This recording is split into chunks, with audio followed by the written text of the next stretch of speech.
Today we're here debunking travel budget myths. Yes, if you think that flying on Tuesdays and booking the cheapest hostel and eating instant noodles are the secrets to budget travel, we need to talk.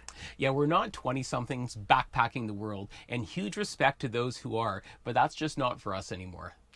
No, we are definitely midlife, mid-budget travelers who still watch our spending, but we also know what's worth paying for, like a good night's sleep.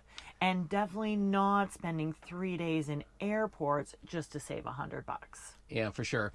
So in this video, we're debunking 3 of the biggest travel budget myths: cheap flights, accommodations, and eating out, and sharing what we learned from a few years of full-time travel so you can stretch your budget without sacrificing the experience. Absolutely. So let's start with the first big one, how to score cheap flights. Because this is one a lot of travelers get wrong, and honestly, so did we. Yeah, we sure did. Our problem wasn't chasing those too good to be true deals. It was kind of the opposite. We weren't budget conscious enough when it came to flights. Yeah, we used to assume we'd be fine, if we were booking later or buying that one-way ticket that would give us more flexibility. And it gave us more flexibility, but wow, it really ended up costing us. It really did. So we learned a lot about how flight pricing really works, and when it's actually smarter to plan versus to wait for that great deal. Because sometimes trying to be flexible can end up being the most expensive decision of all. Absolutely. So the first myth about cheap flights, and this one gets a lot of people, is there's this idea that booking last minute always saves you money. Yeah, no, that might have worked back in the 90s, but these days booking early almost always pays off, especially for those long international flights. Yeah, exactly. We've sort of found a sweet spot that seems to be usually about 3 to 6 months in advance for those big international trips. And it also gives you time to actually track prices rather than just sitting there hoping for a deal at the last minute. Yeah, for sure. So we use Google Flights and Skyscanner to keep an eye on price changes, and that price graph feature in Google Flights is simply gold if you can be a little flexible with your dates, and maybe instead of the Wednesday, you're flying on a Monday. Exactly. Also, just a quick warning about those budget airline aggregator sites, Flight Hub. They look cheap, but they can really get you with the hidden fees for baggage, your seat selection, and even just basic customer support. Yeah, we learned the hard way with a recent booking through Flight Hub. It looked like a great price until all the extra free fees started adding up. And we ended up booking directly with the airline, and we actually saved a couple $100. Absolutely. Another great tip, and one that does make a difference, is traveling during the shoulder season. So that's your few months before and after peak season, and even I guess some would consider our European travels off season. But the flights and accommodation prices are all lower, but the experience is still amazing. For sure. We always do Europe in the shoulder season, and combining that with booking earlier, using those flight trackers and being flexible on travel days, we're able to catch the best prices. Yeah, and when you're visiting multiple places, we've realized that booking the multi-city itineraries instead of separate one-way flights, or even doing a round trip to that, hub airport that you would then have to get back to, you can actually just save hundreds of dollars by booking on the multi-city itinerary. Yeah, we had no idea that really existed till not too long ago, so it's definitely helping us out. So the myth of cheap last-minute flights, totally busted. The real secret is planning ahead and being strategic and not spontaneous. Absolutely. Okay, let's move on to our second biggest myth, and that's that the cheapest accommodation is always the best deal. Yeah, we learned pretty quick that when you're traveling long term, you're not just looking for a place to sleep, you're booking a home, and comfort really does matter. Yeah, exactly. We're not looking for the cheapest place anymore because we've realized we need a comfortable space to recharge and a place to work from. Yeah. But we're also starting to figure out what we can live with that's a little bit less and what we really can't live without. Yeah, for sure. And lately we've been rethinking how we book altogether. and not just relying on Airbnbs, which we've been doing for the past couple of years. Since paying 3 to 6 months in advance ties up a lot of our hard-earned money, like even before we get there. Yeah, the key is just being honest with yourself, really, about what matters most to you. So if something looks too good to be true, it probably is. And comfort is one place where cutting corners can cost you more than you think. So, do you believe that you can find an amazing place to stay for next to nothing? Well, when we first set out, I think we honestly thought that, especially in places like Thailand. Yeah, we've definitely watched those videos that say live here for $300 or $500 a month. And honestly, we would love to see those places. Yeah, maybe you can find something that cheap, but chances are, in our experience, that it's not a place that we would be comfortable calling home for a month. Also, when people are throwing around those numbers, it's often longer term rentals, like 6 months to a year, and not short term stays with amenities. Yeah, for sure. And accommodations is one of those things where you really have to choose what fits your budget and your comfort level. And maybe for you, that's a hostel or a hotel room, a condo, or even a villa. There's really no wrong answer. No, for sure. We're definitely mid-budget travelers. So we haven't stayed in hostels. We've never considered that. But honestly, we have been seeing some lately that look super cool. And they are more like little boutique hotels, sort of with this great community vibe and a private space and private bathroom. So we will never say never if it fits our style. For us, long-term travel has taught us that comfort definitely has a price. You're not just booking a bed, you're booking a home for a while. And finding that balance between cost, comfort, and location is what really matters. Absolutely. And of course, we cannot talk about accommodations without doing a little bit of a deeper dive and mentioning Airbnb, because that whole landscape has changed a lot over the last few years. Yeah, when we first started traveling, we were using Airbnb, and it really did feel like this great, affordable option for long-term travelers.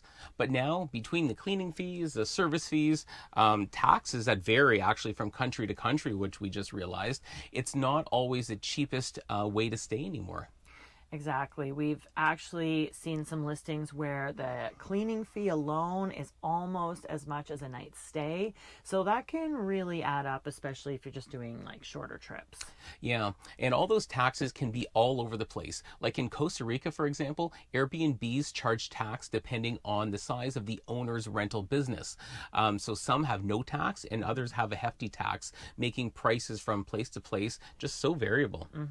Same type of place with totally different Exactly. prices. Plus, one of the biggest downsides for long-term travelers like us is that you usually have to pay the full amount up front, as Mitch mentioned earlier. Sometimes, we're booking 6 months in advance, and we've paid for those places ahead and had thousands of dollars tied up before we even left Canada. Yeah, exactly. I'd rather keep that money in our bank account till we actually traveled. And the cancellation policies can be pretty strict too. If you think you're saving a few $100s, but if your plans change even slightly, that savings disappears fast and might cost you some more money. Exactly. So anyway, lately we've just decided to sort of mix things up. So we're starting to do a combo of booking Airbnbs and Booking.com stays, especially looking at some hotels and apart hotels on Booking where we can get a kitchen or maybe a kitchenette, but also some more flexible booking terms. Yeah, exactly. For example, when we head to Vietnam, we're actually not planning to reserve anything too far in advance, which is very different from what we've normally done. Prices in Vietnam are so reasonable that it makes more sense to wait until we actually arrive and book once we're on the ground. Yeah, definitely weren't that comfortable on our first trip to Vietnam, so we understand that everybody's coming from a different place. So it's all about finding that balance, flexibility, comfort, and value. Airbnb can still be a great platform, but you just really have to understand what you're getting, read the fine print, and just understand all the terms and conditions and what you're paying for. Yeah. So when it comes to accommodations, whether it's hotels, Airbnbs, or even hostels, it really comes down to finding that sweet spot between comfort, flexibility, and value.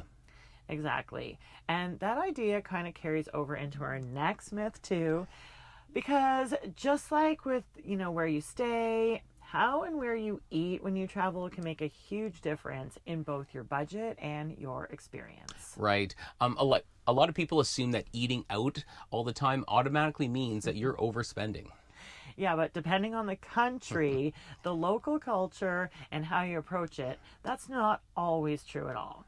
In fact, sometimes it's actually better value and one of the best parts of traveling to eat out. So let's jump into our third myth, that eating out is always expensive. And we'll share what we've learned about balancing cooking at home with eating out like a local. Yeah, when we're traveling and staying somewhere for a month or more, we love doing some local grocery shopping and cooking most of our meals at home. It does save us a lot of money, and it's fun exploring the new grocery stores and markets and what people are actually eating and cooking with in that country. Yeah, we found that cooking at home can save quite a bit of money, but it really depends which country you're in, like Jan was saying. In some countries, groceries can actually be more expensive than eating out. Yeah, Southeast Asia would be a perfect example. By the time you buy all the ingredients and cook at home, you could have eaten out twice at a great local spot for less money. Well, and obviously way less effort. And for us, food isn't just about saving money. Saving money is great, but it's part of the reason why we travel. Like, we love finding those little family-run restaurants or those cool street food stands where the locals eat.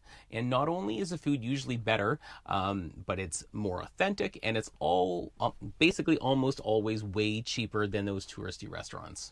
Yes, and I mean, just in general, we love food and that whole experience of trying new food. But on that note, like, we are not flying to Thailand to eat like burgers and fries and pizza. We want to experience that local food.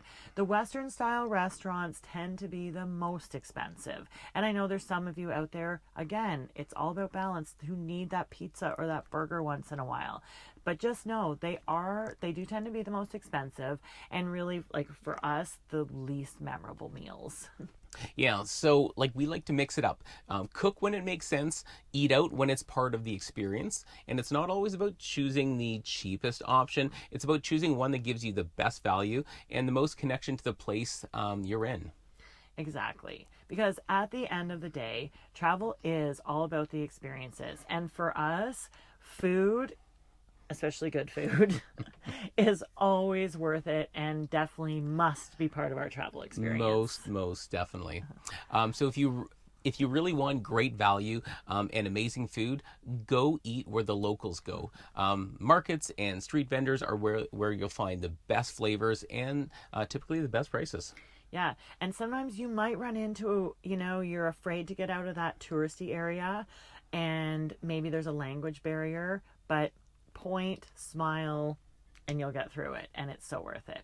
Because we found that even just walking a few streets away from the main tourist square or away from that beach can make such a huge difference in price and the quality of the food. The food just, again, feels more authentic, and the people tend to be so friendly and just happy to see you. Yeah. Anyway, another thing we've learned, for shorter trips, cooking your own meals isn't always worth it. If you're only in a place for a few days, by the time you buy oil, spices, just the basics, you might spend more than if you'd just gone to eat out. Yeah, and those few restaurant meals are often part of the experience that we're looking for. Like, you're tasting the culture. You don't need to cook everywhere to travel smart. Absolutely. Another one of our favorite tips is, and another way to save money really, is to take advantage of like happy hours yes. and lunch specials, because we just find in other countries the happy hours are truly happy hours, and they really do have lunch specials. Absolutely. Lunch menus in Europe, for example, can be a huge deal. Same food, smaller price, and happy hour drinks or tapas can make dining out a lot more affordable, especially in the big cities.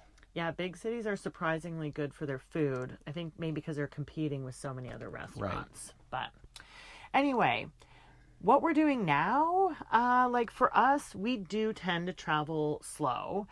So we do a lot of our own cooking, and we still plan to do that in the future, especially when we have a kitchen and we're staying for like a month or more. We do cook in more. Yeah, we love shopping local markets, cooking with fresh produce, and then mixing that up with eating out at small local spots we find, often off the beating path. Yeah, we're always on the lookout for like street food, food markets, or those little sort of fast food style local places, often serving maybe like one specialty. They're amazing. They usually are serving the best food for the best price, and they just really make the experience that much richer. Yeah, so for us, eating out isn't a luxury, it's a balance. Cook when it makes sense, eat out when it's worth it, and don't skip those local gems just because they're not in your guidebook. Because at the end of the day, food is part of the adventure, and it's one place where value and experience go hand in hand. So anyway, let's talk about some other tips to save you money, because we wanted to share a few other things we've learned that can make a big difference in your travel budget without taking away from the experience. Yeah, so let's talk about activities and experiences because saving money isn't just about flights and food. No, definitely not. You've probably seen a lot of, for example, like free walking tours advertised when you travel. Now, they are actually a great way to get to know a new city, and we recommend doing them when you first arrive. But remember, they're not actually free. Yeah, exactly. The expectation is that you'll tip your guide, and some of those tours are also designed to upsell other experiences. Like, not that that's a bad thing, just something for you to be aware of.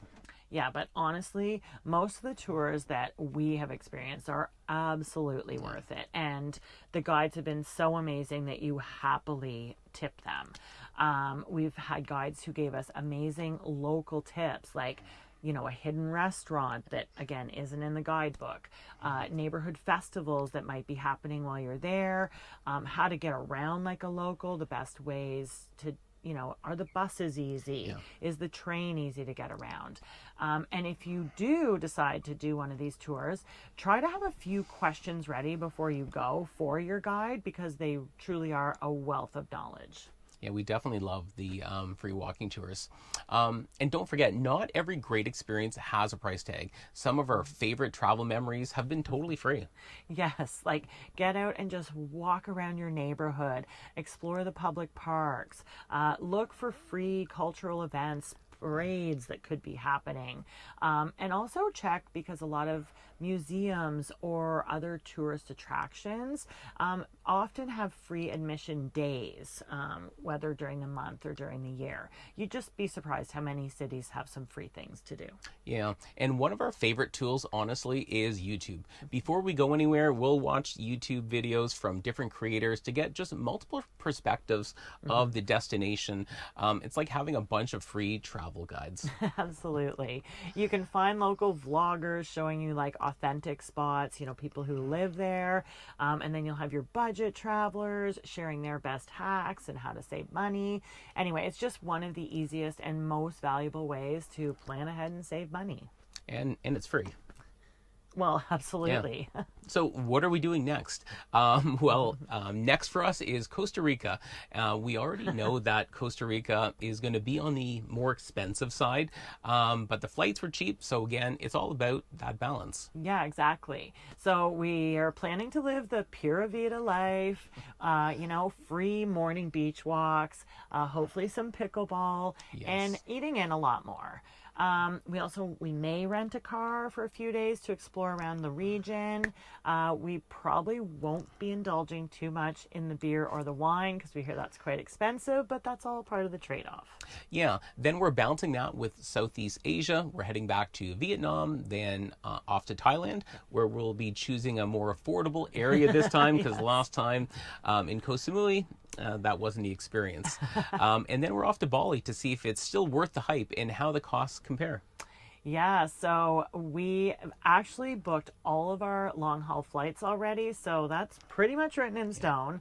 And we used a multi city itinerary with flexible flight dates, and that actually saved us a few $100s right off the top. We moved our flight dates by using that Google Flight Graph, realized that flying out, for example, on the Monday was a few $100s cheaper, and the same when we were coming back, found a travel day that was 2 days off of our original plan, and literally saved a few $100s off each ticket. Yep, and a few $100s definitely adds up, and we could spend that on other experiences. So if you're planning your own travels, remember it's not about being the cheapest traveler, it's about being the smartest one for the kind of experience that you want. Exactly. Spend it where it counts for you. Save where you can, but enjoy the ride. That's what mid-budget travel is all about. Yeah. So that's it. Thanks for watching. If you found this helpful, hit the like button, subscribe, drop us a comment. We'd love to hear your own travel budget lessons or myths that you've fallen for. Yes, and please be sure to follow along because we'll be putting all these budgeting strategies to the test in Costa Rica and across Southeast Asia very soon. So we'll see you in the next one. Cheers and happy travels. Be free.